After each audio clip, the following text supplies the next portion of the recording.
पिछली बार जो मैंने एक सीरीज़ बनाई थी आईवीएफ पे, तो हमें काफ़ी अच्छा रिस्पांस मिला उस बारे में, क्योंकि बहुत बारीकियों की चीज़ जो प्रैक्टिकली आप फेस करते हैं आईवीएफ को लेके, वो और बहुत बार आपको नहीं बताया जाता है या आप नहीं पूछते हैं, तो वो सब के बारे में मैंने आपको बताया था।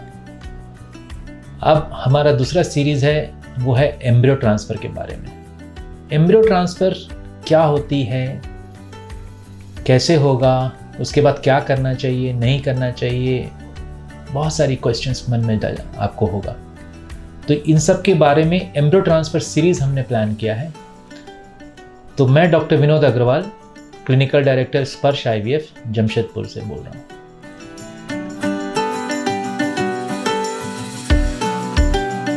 एम्ब्रियो ट्रांसफ़र जब आपका प्लान होता है, आज के दिन अगर आप देखेंगे, अगर बहुत सिंपल और यंग एज में अच्छे एम्ब्रियोज बने हैं तो यूजुअली फ्रोज़न एम्ब्रियो ट्रांसफ़र करते हैं। ये फ्रोज़न एम्ब्रियो ट्रांसफ़र्स क्या होती हैं? जब हम जिस दिन आईवीएफ करते हैं तो क्या होता है कि आईवीएफ किया, एग लिया, हस्बैंड का स्पर्म लिया, उससे जो एम्ब्रियो बना, वो एम्ब्रियो को हम डे 3 का एक स्टेज होता है एम्ब्रियो का, या फिर डे 5 जो ब्लास्टोसिस्ट होती है, उस स्टेज पे ले जाके स्टोर कर लेते हैं। सपोज आपका हमको 10 एम्ब्रियो मिला, 10 एग मिले या 11 एग मिले, उसमें से 10 एम्ब्रियोज बने। तो 10 एम्ब्रियोज जो बना, उसमें तो ऐसा है नहीं अगर हम फ्रेश आपको 4 दिन बाद ट्रांसफ़र करेंगे तो बाकी हम फेंक देंगे, वैसा तो कतई नहीं होगा। तो इस चीज़ को लेके जब हम स्टोर कर लेते हैं, क्योंकि अब देखा गया है कि फ्रोज़न एम्ब्रियो ट्रांसफ़र्स के रिजल्ट्स काफ़ी अच्छे आते हैं। तो जिस साइकिल में आपका पिकअप हुआ है, एग निकाला है, वो थोड़ा सा स्ट्रेसफुल साइकिल रहता है। 11 दिन के इंजेक्शंस लेते हैं आप, फिर उस पर आपका पोस्ट ऑपरेटिव थोड़ा पेन रहता है पिकअप के बाद, थोड़ा बहुत ज़्यादा डिस्कम्फर्ट नहीं रहता, पर हाँ फिर उसके बाद आपको बीच में ब्लीडिंग हो जाती है। तो वो सब सिचुएशंस को अवॉइड करने के लिए भी एक एज अ क्लिनिशियन हम लोग, ठीक है फ्रोज़न एम्ब्रियो ट्रांसफ़र, बट वो रीज़न नहीं होता फ्रोज़न एम्ब्रियो का स्टडीज़ जो हुई हैं कि फ्रोज़न एम्ब्रियो ट्रांसफ़र में रिजल्ट्स अच्छे आते हैं, तो वो फ्रीज़ कर लेते हैं, हम स्टोर कर लेते हैं बहुत ही लो टेम्परेचर में। तो जो फ्रोज़न एम्ब्रियो ट्रांसफ़र का जो दिन है आपका, जिस साइकिल आपको होने वाला है, तो आपको पहला चीज़ होगा एम्ब्रियो ट्रांसफ़र के पहले जो आपकी जो दवाइयाँ चल रही थी वो चलते रहेंगी, ठीक है। सेकेंड डे आपको बुलाया जाता है, पीरियड्स का सेकेंड डे।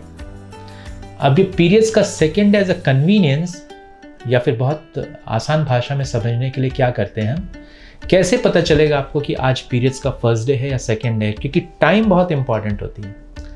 आपको टाइम में अगर बोला गया ना, आपको कन्फ्यूजन हो रात को 10 बजे हो आज, अब आज फर्स्ट डे होगा कि सेकेंड डे होगा। तो इसमें क्या करते हैं कि हम लोगों ने कट ऑफ बना दिया शाम के 6 बजे। शाम के 6 बजे के पहले हुआ पीरियड्स तो आज डे 1, और अगर शाम के 6 बजे के बाद हुआ तो आज डे 0, कल डे 1 होगा, परसों डे 2 होगा। तो उसी हिसाब से आपको क्लिनिशियन जो आपके जो डॉक्टर हैं आईवीएफ जो ट्रीटमेंट कर रहे हैं आपका, वो आपको पीरियड्स के सेकेंड डे बुलाते हैं। सेकेंड डे में हम असेस करते हैं कि बच्चेदानी ठीक है, आपके ओवरीज में कोई सिस्ट वगैरह तो नहीं है पहले साइकिल से, क्योंकि जो हार्मोन्स वगैरह देंगे उसमें उसका इफेक्ट पड़ सकता है। सिस्ट से कुछ हार्मोन, या पहले से कोई अंडा ऐसा बना हुआ था बड़ा हो गया जो रैप्चर नहीं हुआ, तो ये सब चीज़ें देखते हैं।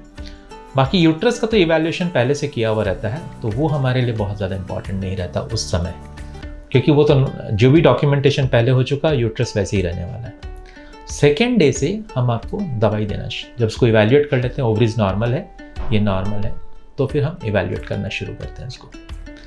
इवैल्यूएशन के बाद आपको एक मेडिसिन होती है जिसको हम लोग इथेनिल एस्ट्राडियोल बोलते हैं, जो आपकी बॉडी में नॉर्मली प्रोड्यूस होती हैं, लेकिन हम थोड़ा सा ऐड करते हैं ताकि ग्रोथ अच्छा हो आपके बच्चेदानी का जो लाइनिंग, जिसको कि एंडोमेट्रियम बोलते हैं, वो जो चीज़ है उसका ग्रोथ अच्छा कराने के लिए, क्योंकि naturally that is called the bed of the baby.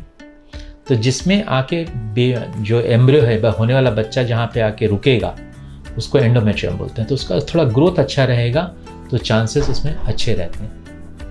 उसको हम बीच बीच में, आपका दवाई चलता रहता है और हम मॉनिटर करते रहते हैं अल्ट्रासाउंड से। जब एक साइज आ जाता है उसका, उस ग्रोथ का, एंडोमेट्रियम का, normally we expect more than 8 और मोर देन 9, जिससे कि रिजल्ट्स देखा गया कि अच्छे रहते हैं उससे ऊपर रहने से। तो वहाँ पे जब आ जाता है तब फाइनली उस दिन हम लोग एक ब्लड टेस्ट कराते हैं जिसको कि हम सीरम प्रोजेस्टेरॉन बोलते हैं। सीरम प्रोजेस्टेरॉन अगर आपका नॉर्मल है, that is with in the required range, हम लोग को जितना रेंज चाहिए, अगर उसके अंदर है, तब फिर हम वहाँ से आपके लिए कुछ मेडिसिन स्टार्ट करते हैं। कोई डॉक्टर्स प्रेफर करते हैं इंजेक्शन स्टार्ट करना, कुछ इंजेक्शन नहीं दे के दवाई खाने के लिए भी देते हैं, प्लस वेजाइनल इंसर्शन के लिए भी देते हैं। तो वो 5 से 6 दिन, अगर आपका ब्लास्टोसिस्ट ट्रांसफ़र हो रहा है तो 6 दिन का रहता है वो। अगर आपका डे 3 ट्रांसफ़र हो रहा है, मतलब जो डे 3 में फ्रीज़ किया हुआ उसी को ट्रांसफ़र करेंगे निकाल के, तो फिर वो आपके लिए 4 दिन का इंजेक्शन रहता है या दवाई रहती है। तो फिर ये आपका मेथड जो मतलब कैसे करते हैं, कैसे डिसाइड करते हैं एम्ब्रियो ट्रांसफ़र के बारे में, ये आपको मैंने बताया। फाइनली आपका उस दिन जो ट्रांसफ़र अगर डे 3 का है तो डे 3 आपका चल जाएगा, चौथे दिन में जो इंजेक्शन होगा उस दिन के ट्रांसफ़र पे। और अगर डे 5 का ट्रांसफ़र है ब्लास्टोसिस्ट तो वो आपका 6वां दिन वाला जो इंजेक्शन लगा के उस दिन ट्रांसफ़र करते हैं। तो रिजल्ट्स अगर आप कंपेयरिंग करेंगे तो उसमें ये देखा गया है कि डे 5 वाले में जो ब्लास्टोसिस्ट होती है उसके रिजल्ट्स ज़्यादा अच्छे हैं as compared to day 3 transfers. अब बहुत ही कम इंडिकेशंस रह गए हैं जिसमें कि डे 3 ट्रांसफ़र करते हैं। यूजुअली डे 5 जो ब्लास्टोसिस्ट होती है वही ट्रांसफ़र करते हैं। तो ये वीडियो में आज मैंने आपको बताया कि एम्ब्रियो ट्रांसफ़र जब स्टार्ट होता है तो उसकी प्रोसीजर क्या है, मतलब कैसे डिसाइड करते हैं कि हाँ आज हमको एम्ब्रियो ट्रांसफ़र करना है। तो ये आज का ये वीडियो के बाद अभी अपने नेक्स्ट वीडियो में मैं आपको बताऊंगा कि एम्ब्रियो ट्रांसफ़र होता क्या है, उसका जो डर है आपके पेशेंट के मन में कि पेन होगा क्या, कैसे होगा, मेरे को तो बहुत डर लग रहा है, समझ में नहीं आ रहा है। सो नेक्स्ट वीडियो में मैं आपको बताऊंगा। So keep watching my video. I will see you in the next video.